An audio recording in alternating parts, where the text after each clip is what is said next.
ఈ మధ్య సినిమాల్లో కనిపించడం బొత్తిగా తగ్గించేసిన సమంతకు ఆఫర్లు వస్తున్నాయి. కానీ తను ఒక పట్టాన ఒప్పుకోవడం లేదని ఫిల్మ్ నగర్లో టాక్ వినిపిస్తుంది. కథ నచ్చకో, లేక కాంబినేషన్ సరిపోకో ఏదైతేనేం చివరికి స్వంతగా ప్రొడక్షన్ పెట్టేసి మా ఇంటి బంగారంతో రీ ఎంట్రీ ఇస్తున్న సంగతి తెలిసిందే.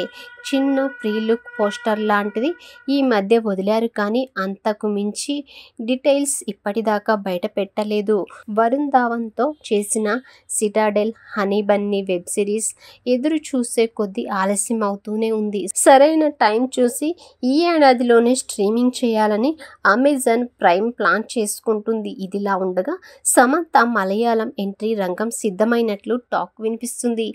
కేరళ మెగాస్టార్ మమ్ముట్టి హీరోగా, గౌతమ్ వాసుదేవ్ మీనన్ దర్శకత్వంలో రూపొందించబోయే యాక్షన్ థ్రిల్లర్కి తను గ్రీన్ సిగ్నల్ ఇస్తున్నట్లు విశ్వసనీయ సమాచారం. ఈ జంట గతంలో ఒక కమర్షియల్ యాడ్ చేసింది కానీ తెర మీద కనిపించడం ఇదే మొదటిసారి. తనకు ఏం మాయ చేసావే రూపంలో కెరీర్లోనే బిగ్గెస్ట్ బ్రేక్ ఇచ్చిన గౌతమ్ మీనన్ అంటే శ్యామ్కు ప్రత్యేకమైన అభిమానం. ఆ కారణంగానే కంటెంట్లో బలం లేకపోయినా ఎర్ర గులాబీలు క్యామియో చేసింది. ఇది వచ్చిన సంగతే ఎవరికీ గుర్తులేనంత ఫ్లాప్ అయింది. ఇప్పుడు చేయబోయే మూవీ మమ్ముట్టి స్వీయ నిర్మాణంలో ఉంటుందని సమాచారం. ఈ నెలలోనే షూటింగ్ మొదలుపెట్టి తక్కువ షెడ్యూల్స్లో పూర్తి చేసేలా గౌతమ్ మీనన్ పక్కాగా ప్లాన్ చేశారట.